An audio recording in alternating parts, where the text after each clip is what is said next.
Welcome viewers to yet another edition of the Geoeconomics show. This is Jayantara Chaudhary and we will be discussing Bangladesh, our neighbor to the east. Bangladesh has been going through turbulent times ever since Sheikh Hasina was forced to flee in August. There were riots there were attacks on the minority, there were dacoities, there were political kidnappings, imprisonment of journalists. In all, Bangladesh was in a state of turmoil. That continues to a lesser degree, but it does continue even today. But what has happened is the anti-India rhetoric that we heard in the initial days has now been toned down. Things look better. The trade between India and Bangladesh has looked up once more. Things are actually good as far as trade is concerned. But of course, a number of projects that India had in Bangladesh, they are still in doldrums. But as far as the security situation is concerned, we have some reason to be a little more cheerful.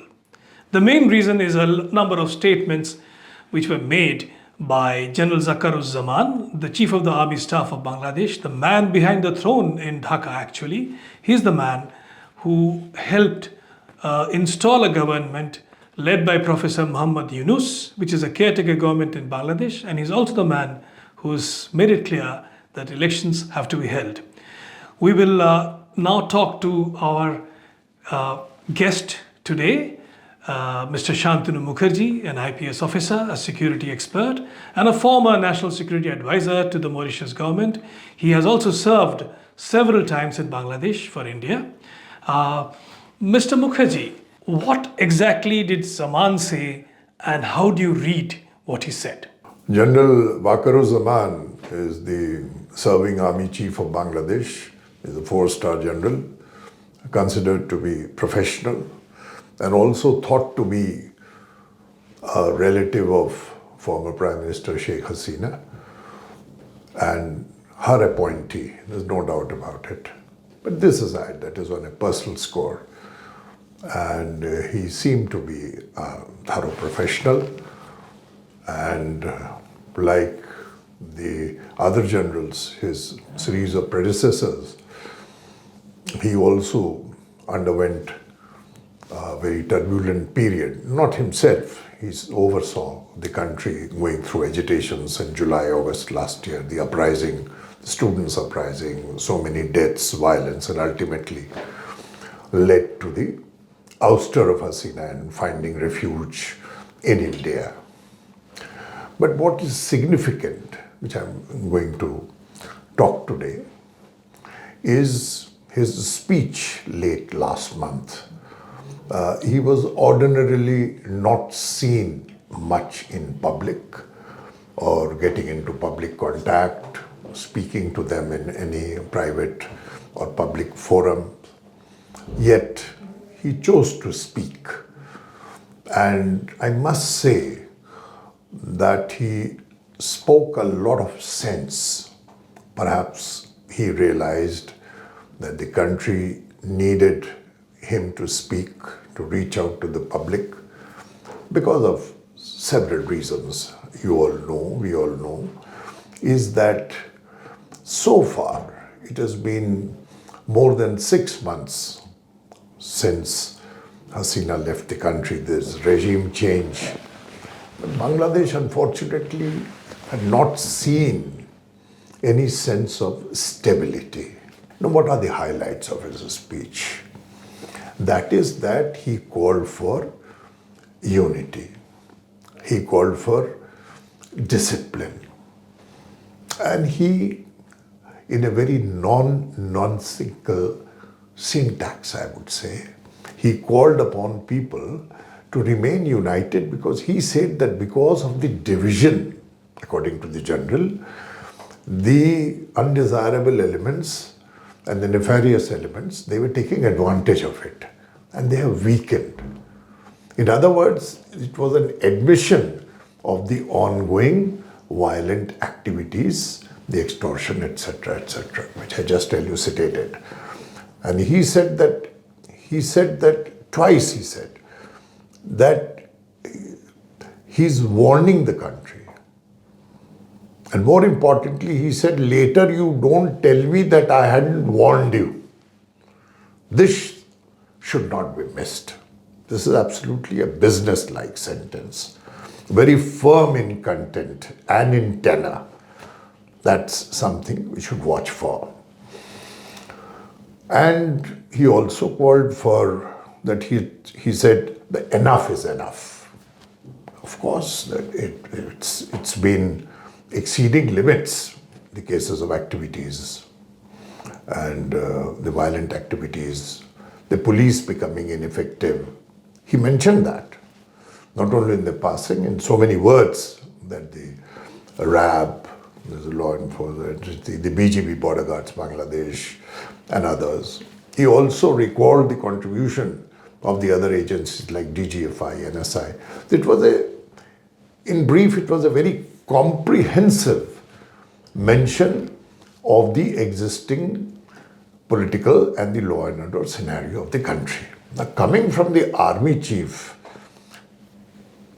in the recent times when the period is very turbulent, very combustible, it's significant. And he also said that he had promised elections to be held within 18 months. So he sees election taking place either by end of 2025 or sometime in 2026. This is also a signal. No nonsense, bringing it, warning, etc.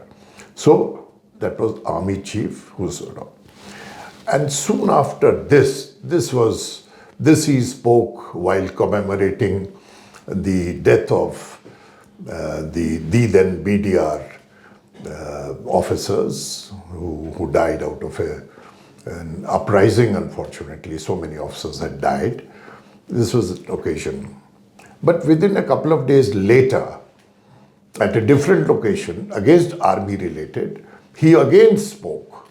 And again on these lines, he reiterated. So two speeches coming in quick succession, but something which I thought is important.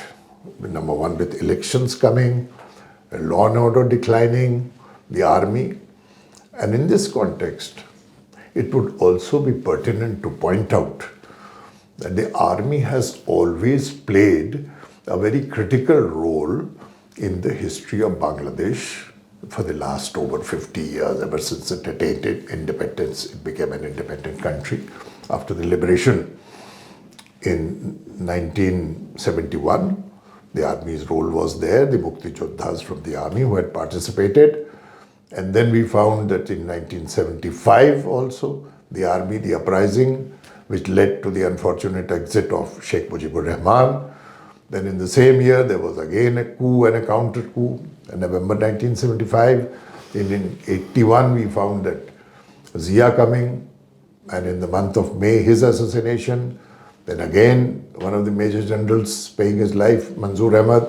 So we find that army rising, killing, and then a repatriate officer, General H.M. Irshad, he takes over as the Chief Martial Law Administrator, and then he formed a party, Jatiyo Party, after Zia, and he rules from 1981 literally to 1991 or 82 to 91 till he was removed. So we see why I'm quoting these, the role of the army in shaping the Bangladesh political landscape. So they were always there. So the last word, if the army steps in light of his recent speech, then it should not come as a surprise. Perhaps from his angle, he is doing it for the interest of the country, for the security and stability of the country. And we learn from the media that it has evoked much appreciation among the common people. They must be feeling secure and assured that no more they have to undergo mugging or rape or lawlessness or anarchy, that kind of thing. So it's a kind of sense of relief. But at the same time, in my view, it is a kind of cautious optimism. We have to watch till the elections, no more violence, because the political heat is also generating. Thank you, Shantanu. That was really very illuminating. So Zaman is, at least it seems now, that he is playing ball with India. And very interestingly, Muhammad Yunus, the chief advisor, too seems to be making pro-India statements.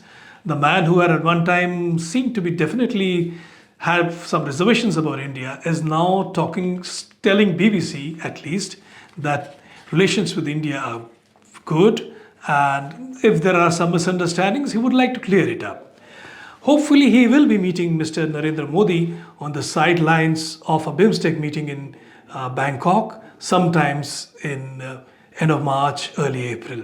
If that happens, it will be a one-to-one meeting between the two leaders, and hopefully things will look better for both sides. Very luckily for us, we have some figures up to November of trade between India and Bangladesh, and it shows very clearly that after a dip in August we saw trade dipping. Exports out of India actually went down to $750 million from the previous year's $934 million. So there was a steep decline of about 25-30%. September also the figures weren't great. It improved slightly. It went up to $858 million. But in October actually, which is a good time for both countries, it is the festive season, you had trade exports out of India jumping up to $1,020 million. November was good again, $949 million. And I'm told that the figures, though they haven't been finalized for December, January and February, have been pretty good. So not only is Bangladesh buying a lot of raw materials for its garments industry from India, but of course a lot of food stuff from India. Most of the rice, most of the vegetables that are imported, and most of the pulses that are imported by Bangladesh come from India. Despite some showpiece ships landing up from Karachi with 25,000 tons of rice, etc., actually the main gainer of the Bangladesh market remains India. As far as exports out of Bangladesh, that is imports by us, are concerned, again they dipped terribly in August. It was 156 million. Nobody was really willing to travel from one place to the other. Then it went up $206 million in September, 196 million in October, 165 million in November. Things will look up, I am told. Visas have been a problem. Only medical visas are being issued by the Indian Embassy, mainly because the Indian Embassy's visa center in Dhaka was burned down during the student revolt, or whatever you want to call it. So till it starts functioning, visas will continue to be a problem, and that is a drawback as far as medical tourism in India is concerned. But otherwise, India's relationship with Bangladesh has been improving. Things are looking much better. Goods trains which used to run regularly between India and Bangladesh have restarted recently. In just a week ago or so it has started. So connectivity issues of course still remain. Transit is still not there. It was not there even in Sheikh Hasina's time. But we were hoping it would happen. At some stage we hope it will happen, because transit helps not only India, it helps Bangladesh. It gets a lot of fees. And once you have transit, you have also industry which services that transit. If you take raw materials from northeast to mainland India, you can have factories in Bangladesh which process those raw materials. Similarly, if goods exported out of northeast go through Chittagong port, then they can be processed in factories in Chittagong port, in Cox's Bazar, which adds to Bangladesh's GDP. Not being able to avail of it will actually be detrimental to Bangladesh's economy more than to India's economy. The Arakans, as you know, is almost in the command of a separate rebel group called the Arakan Army, and probably it will either be an independent country or it will be some kind of a loose confederation with Myanmar. India has a port there in Sitwe. We have done test transshipments have been sent to Sitwe earlier, before the Arakan Army came into the fore and started its rebellion. Whichever way it concerned, the northeast is likely to get a port in Myanmar, but hopefully Bangladesh will also realize that it will lose out if it does not let India use the Chittagong port.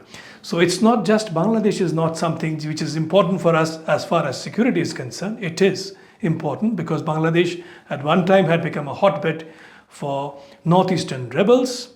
It had also become a hotbed for extremists, religious extremists who were operating out of that country. Some of them were being sent to Afghanistan, some to Iraq, to fight. So hopefully that will not happen. Things are looking better. Election might be held in December, and we may still be able to make BIMSTEC, where Mr. Modi and Mr. Yunus are supposed to meet, a success. Thank you, ladies and gentlemen.